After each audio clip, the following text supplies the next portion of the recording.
So, ayan, it's time for lunch again. So, we need to cook for our lunch. At yan ang aking iluluto.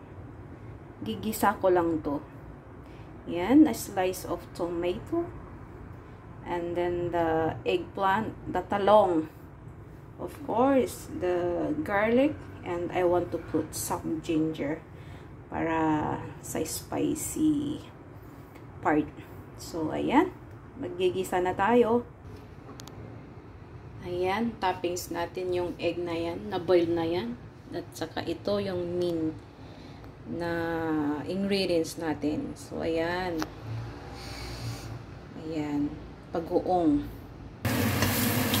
Ayan, isa-isa natin yung bawang at luya. I am craving for it, so let's cook. Ayan, kulay brown na yung ating bawang at luya. Lagay natin to together with the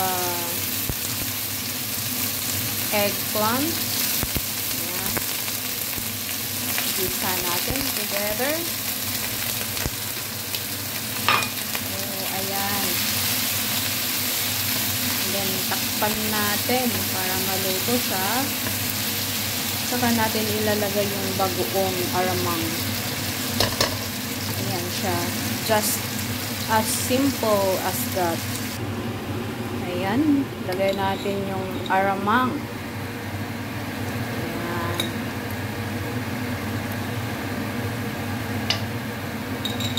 Sarap. Mix para maihalo ng gusto. Lahat ng ano ay mahaluan. So, ito na ang ating ulam for today, for this lunch.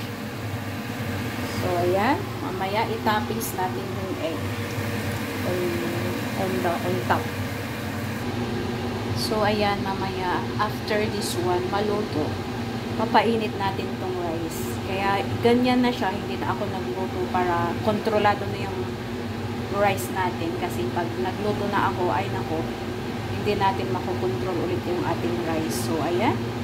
Naiwan ito kagabi. So, ito na lang yung ipapainit kong rice. So, ayan siya guys. Amoy pa lang ulam na. At,